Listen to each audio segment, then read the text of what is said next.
Welcome back to the channel. Had to come to Heber Springs this morning to make a quick trip up to drop some stuff off for my parents at their house. So I thought I would do a quick video. I don't have time to fish myself, but I thought I would show you kind of the 4 spots when I come up that are my go-to places to fish. So if you're planning a trip over here, they're all really within like 10 or 15 minutes of each other. Hang tight and I'll show you each of these spots.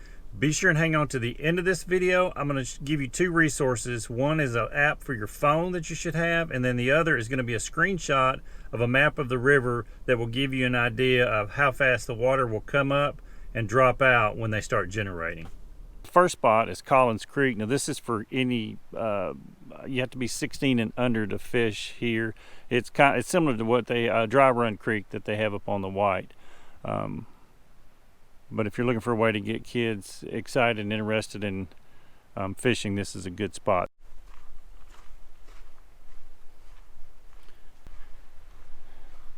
This path is pretty well maintained.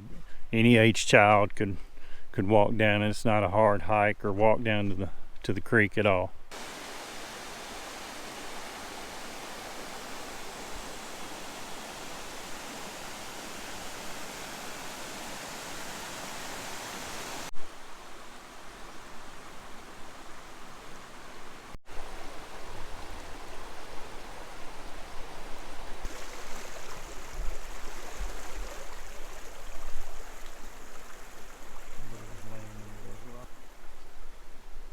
Remember, this is there. It's polarized around here. All right, we made it back up to the Jeep. I didn't say this in the intro, but this parking lot is on the road that goes down into Damsite Campground or Damsite Park. Probably a little less than halfway down. It's on the left, and then there's there's some other paths and stuff where you can get to this same Collins Creek in the campground. This is Damsite Park, and I've pulled over just as you get into the park and start down the little hill. Off to the right is a little parking lot, a little gravel parking lot. You can see it behind me, and this is where I normally park. And the main reason I normally park here is because directly behind me is the bathroom. And after I've driven an hour up here, I usually have to go to the bathroom. Oh man problems. Hashtag oh man problems. So anyway, I usually park here, and then this whole stretch of bank all the way up to the dam is wadeable. So I'm going to walk down here, and I'll get some shots up the river and let you take a look at what you're working with. So this is basically the bank of the river when they're not generating. I looked at the schedule this morning. They ran for about 3 hours in the middle of the night, and then they turned off. There's just one guy fishing up there. God, I wish I had time to fish today. But anyway, all this bank is fishable, whether you're fly fishing or if you're bank fishing or if you got kids that are fishing, anybody. I mean, you know, it's pretty level down here. You can set a chair up and fish, put some kids down here, they can play up behind you, and it's all really good fishing through here. Down on this end is a pier that jets out over the water. When it's generating the water, when they're generating the water, will get, depending on how many units they run in the water, will be up under that. I believe you can fish from that. I'll have to go down there and see if there's a sign. But when they're generating, I think you could be able to fish from it. And as far down there as you can see is fishable. And the same back on this end, all the way up to the dam. There is another trophy area up close to the dam, catch and release. There's a big sign on the bank up there that tells you the regulations: single barbless hook, catch and release only. Here at the fishing pier.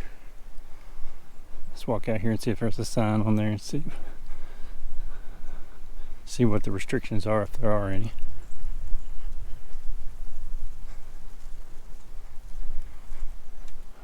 Just the obvious ones: no jumping or diving. Not quite sure why we have to tell people those sorts of things, but anyway, as you can see, nice deep hole out there. I don't know if you can see on the video. I'm shooting this with a GoPro, but there's a few trout out there.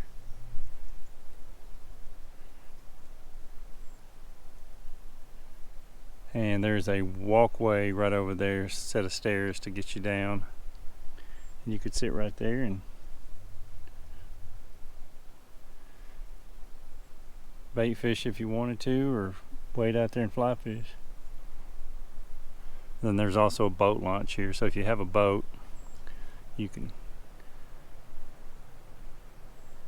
camp and launch here, and then you can, I think even when they're not generated, you can get quite a ways up the river and get pretty close to the dam. There's fish jumping out there. A couple important signs you need to be aware of. It tells you the type of trout we have in here. It tells your daily limit. I mean, you can keep baiting things that are prohibited. License, trout permit required, standard stuff.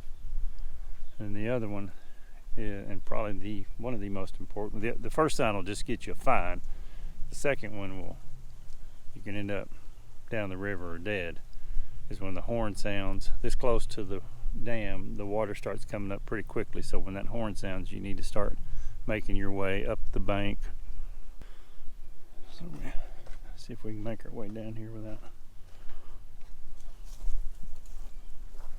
falling.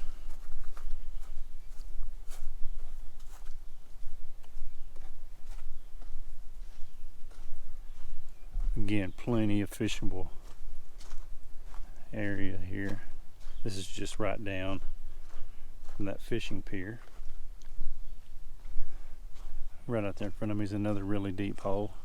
This gentleman sitting down there on the bank fishing. I've caught trout down here. Just the other side of that bigger rock you can see in the water there.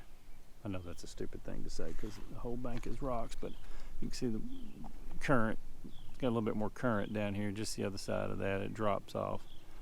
Fish tend to hold in that spot. See how far I can get out here.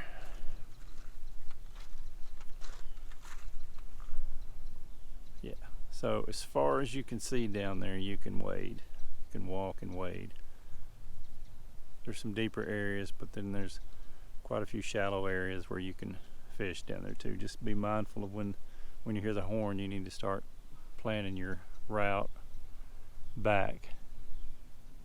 I don't know exactly how many campsites there are here. I will put a link to Damsite Park in the description below. So if you're interested in coming up here and camping at the dam site, you can click on that link and it'll tell you all the restrictions, you know, if you can reserve a spot, all that stuff. I never stay in the campground. I always drive up, or I stay with my parents, so I don't really know that information. I don't want to give you information that may not be accurate. So anyway, I'll put a link down there, so check that out if you are interested in coming up and camping and fishing here. That's it for this spot. Of all the places we're going to hit today, well, this is one of two places that probably has the most bank fishing or wading area to fish. So if you don't want to be crowded, I mean, this gets crowded in the summertime, don't get me wrong, but this time of year, fall and winter, when it gets cold, you know, you can have, well, you saw the video, large stretches down there where there's hardly anybody fishing. So if you're looking for a place where you don't want to be crowded, or you can walk down a little ways to get away from people, this is probably the best spot for that. Anyway, we're going to head on to the next spot and I'll catch up with you guys there.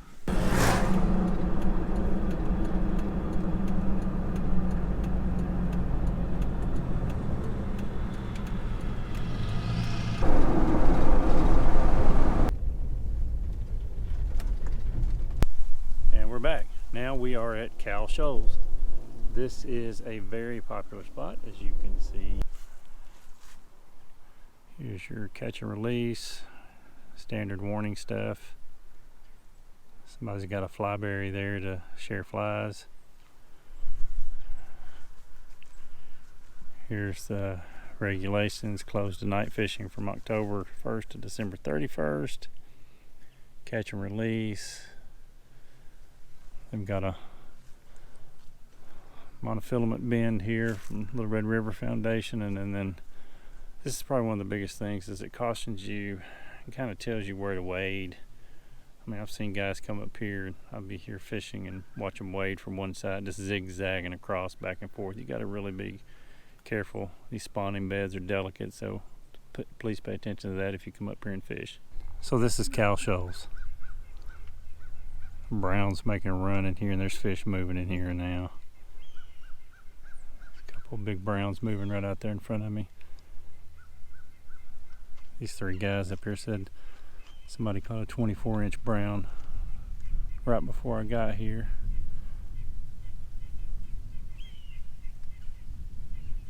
This is mainly fly fishermen is all I see here. I see a few bank fishermen here through the years, but mainly it's just people fly fishing.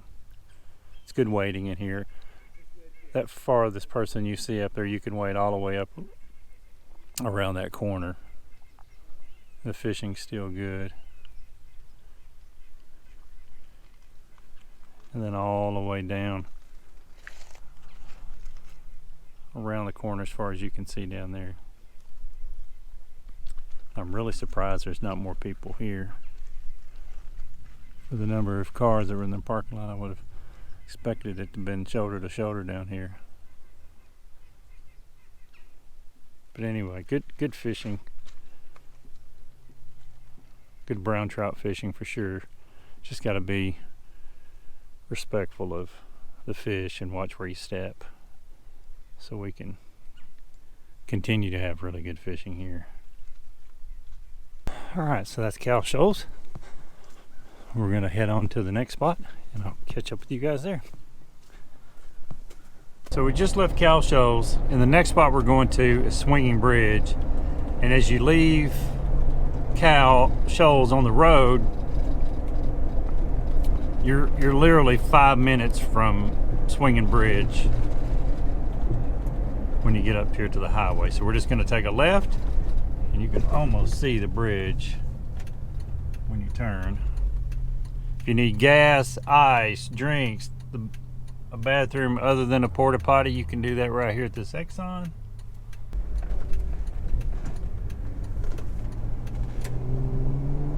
This is Swinging Bridge. You can park on either side of the bridge. There's a nice big parking lot and boat launch on the other side. I'll show you that from the bank. So they now call this Winkley Shoals. I guess maybe it's always been called Winkley Shoals. I know it as Swinging Bridge, and that would be because when I was a kid and a young adult, there used to be a suspension bridge. You can see what used to be, or was part of, a suspension bridge that went across here. And I don't remember, I'll have to look it up, but I think it was in the late 90s, early 2000s.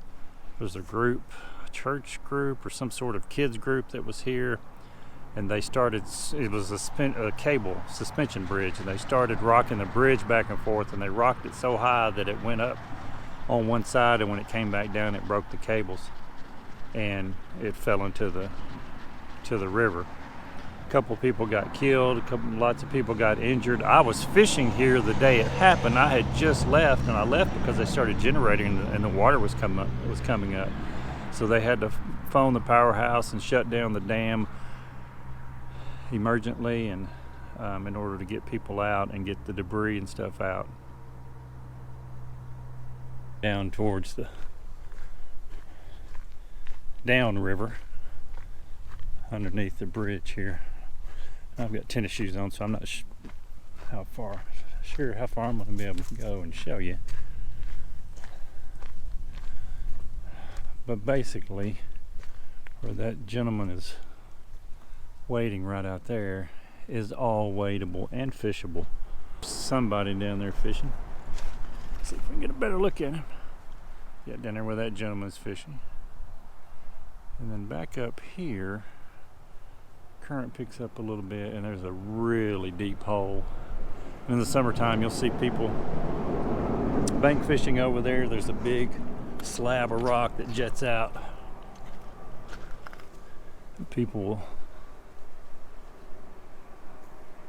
sit out there in chairs and bank fish. It's pretty deep right out there. You can't wade You can come up a little bit farther where that guy's fishing right there, but not a whole lot. And then on up there where that gentleman's fishing, we're gonna walk back up that way. Big parking lot over there. Like I said, a boat launch, you can go back upriver, and when they're generating, you can get down. You just have to be careful and not to get too far down the river, and then if they turn off the water, it'll drop out and you can see all the rocks and stuff down there. So if you've got a jet motor, you're probably okay. If you got something that's got a prop on it, you may be in a little bit of trouble unless you know the river really well. This is about as far as I'm going to be able to go, for obvious reasons. You can see down there all that mud, but there's guys wading out there, so it's totally wadable. Fishing's pretty good here. I've seen some big rainbows caught from both from the bank and fly fishing. We'll go across the bridge here. Just on the other side of the bridge is the road to Barnett Park. That's the other piece, or the other side of the... Anyway, nice big parking lot. Looks like a lot of people launch boats from here. The other side of the bridge, we were right over there just a second ago, and as you can see, lots of bank over here to bank fish. Trout dock over there where you can rent boats. I'm not sure what it's called now. It used to be called Swinging Bridge Trout Dock. And then you can sit all along this bank. There's good fishing all through here, really. This is spot number 3. We're on our way to the last spot. 2 things I want to tell you about. A couple places to eat up here. One would be Mack's Fish House, and the other would be Cafe Klaser, which is just across the street from the entrance here. Instead of turning left, you would turn right into their parking lot. They serve steaks, fish. Their food's good. Mack's food's good. I would highly recommend both those places. So I pulled over right here so you can see Cafe Klaser. It's as soon as you get across the bridge, it's right there on the right. And like I said, they've got good. I've had their catfish. I've had their cheeseburgers were good. My wife had, I believe she's had some shrimp there. I've never had a bad meal there. They have a deck out in the back that you can sit on, and this time of year you can see the river. In the summertime, leaves and stuff on the trees, it's a little bit harder, but good restaurant, good food, good service.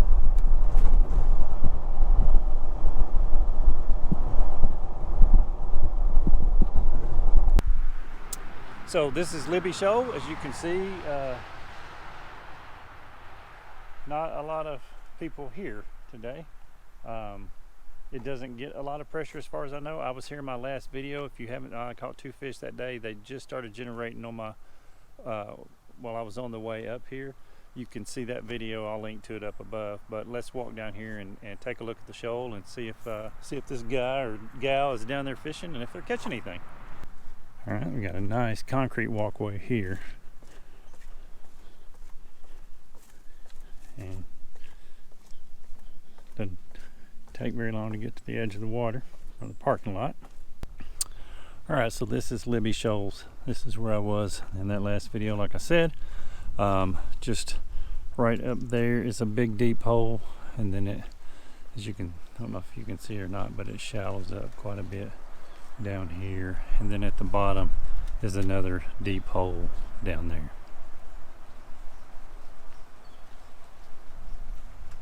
Looks like there's one person fishing off the dock up there and one gentleman standing on the bank.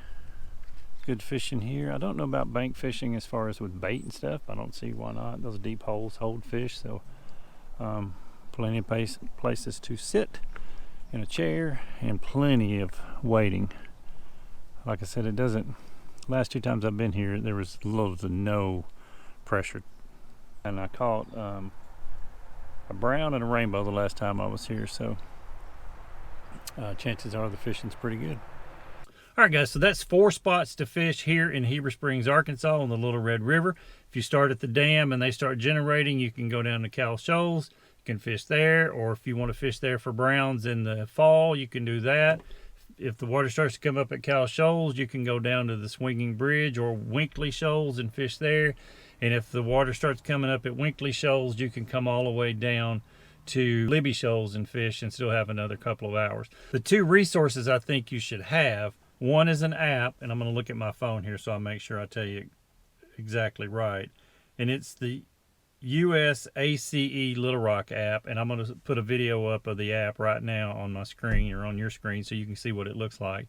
And it basically has dam information and water release information, so you'll know if they're generating. Southwest Power Pool kind of determines when they generate and when they don't generate, and they'll put out a schedule. It's somewhat dependable. You can't always depend on it. It's just kind of an idea of what they're going to be doing. But inside this app, you can see when they've started generating and when they've stopped. So if you get up in the morning and you're heading up here and they've turned off the generators in the middle of the night, by the time you get up here from Little Rock, an hour away, you're probably going to be able to wade in and fish at the dam. The next resource you need is this screenshot, and it's a map of the river, and it has hours on there. And those hours correlate with when they turn the generators on and how many they turn on. So you'll see on the image, if they turn on at a particular time, you'll see how many hours you have until the water starts coming up at one of these 4 spots that I just videoed for you today. If you're at the dam and you hear the horn, the water's going to come up pretty quick there. But you'll still have a chance to get down to Klaser Shoals and fish for an hour or 2 before the water starts coming up. It starts coming up there, you can head on down to Winkley Shoals, or what I call Swinging Bridge, and get maybe another hour there.